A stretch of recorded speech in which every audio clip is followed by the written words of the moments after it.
नमस्कार। आप देख रहे हैं सोशल रिव्यूज एक्सपी।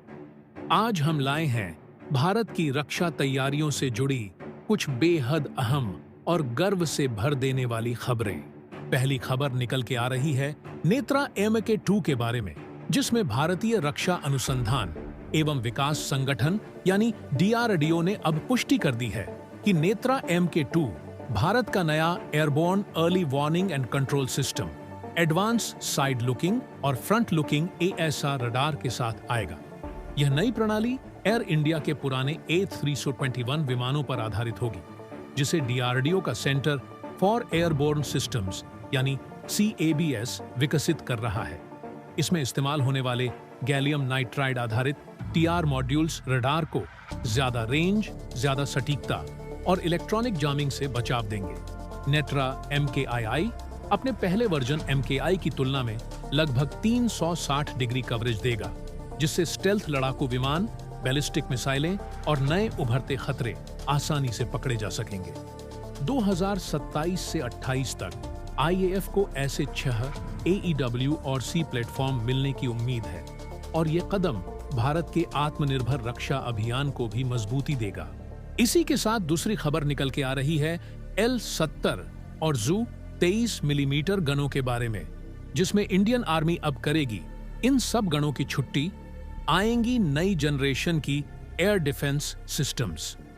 पाकिस्तान के तुर्की ड्रोन हमलों को नाकाम करने के बाद भारतीय सेना अब अपने पुराने एंटी एयरक्राफ्ट सिस्टम्स को अलविदा कहने जा रही है। सेना ने 1000 से ज्यादा नई जनरेशन की AD गनों की खरीद की योजना बनाई है।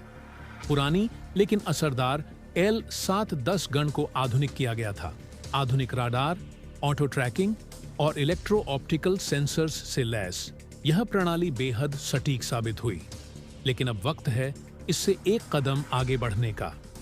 ये नई प्रणाली पूरी तरह से देश में बनी होगी और मिसाइल सिस्टम्स के विपरीत सेना यहां कोई विदेशी खरीद नहीं चाहती।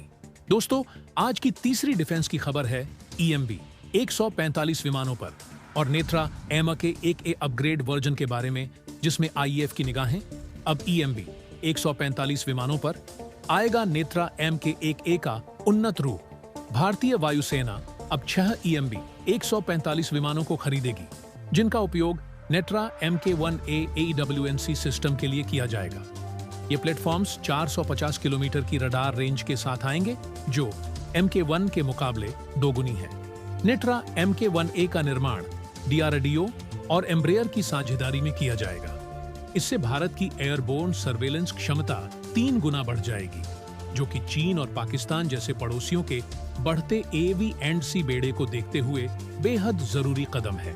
दोस्तों, आज की चौथी खबर है INS सूरत के बारे में, जिसमें INS सूरत ने रची बहादुरी की मिसाल। समुद्र में लगी आग से 18 क्रू मेंबर्स की जान बचाई। केरल तट के पास एक सिंगापुर ध्वज वाले कंटेनर जहाज MV Van Hai 503 में लगी आग के बाद INS सूरत ने 18 क्रू मेंबर्स को सुरक्षित बचाया। इनमें से 2 लोग गंभीर रूप से घायल हैं, जबकि 4 को हल्की चोटें आई हैं। सभी को AG हॉस्पिटल मैंगलोर में भर्ती किया गया है। कोस्ट गार्ड के अधिकारियों के मुताबिक बचाव प्राथमिकता थी और सभी एजेंसियों ने मिलकर इस मिशन को सफल बनाया। अगली खबर है ब्रामोस और रशिया के बारे में, जिसमें ब्रामोस की कामयाबी के बाद रशिया कर रहा है बेस्टियन P मिसाइल सिस्टम का प्रमोशन। हाल ही में IAF द्वारा पाकिस्तान पर की गई ब्रामोस स्ट्राइक्स ने पूरी दुनिया में भारत की मिसाइल ताकत का डंका बजा दिया है।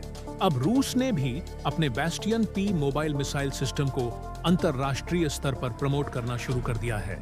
यह सिस्टम उसी P800 ऑनिक्स मिसाइल पर आधारित है, जिससे ब्रह्मोस बनी है। विशेषज्ञ मानते हैं कि भारत और रूस दोनों को इस समय का लाभ उठाकर अपने सुपरसोनिक मिसाइल निर्यात बाजार को और फैलाना चाहिए। दोस्तों, अगली खबर आपको थोड़ा निराश कर सकती है, जो कि हेल ड्रोन्स के बारे में है, जिसमें इंडिजिनस हेल UAV इंजन तकनीक बनी सबसे बड़ी चुनौती। DRDO प्रमुख डॉक्टर समीर कामत ने हाल ही में बताया कि high altitude long endurance UAVs यानी हेल ड्रोन्स के निर्माण में सबसे बड़ी बाधा इंजन तकनीक है। हालांकि DRDO इस पर काम कर रही है और वैश्विक विशेषज्ञों से सलाह भी ले रही है, लेकिन पूरी तकनीक भारत में ही विकसित की जाएगी। कामत ने यह भी कहा कि आत्मनिर्भरता की दिशा में यह सफर अगले 5 से 10 साल में पूरा होगा। तो ये थीं आज की खास डिफेंस अपडेट्स। भारत लगातार अपनी सीमाओं को सुरक्षित रखने के लिए तकनीक, आत्मनिर्भरता और साहस के साथ आगे बढ़ रहा है। ऐसी और जानकारी के लिए जुड़े रहिए सोशल रिव्यूज XP के साथ। मिलते हैं अगली रिपोर्ट में। जय हिंद।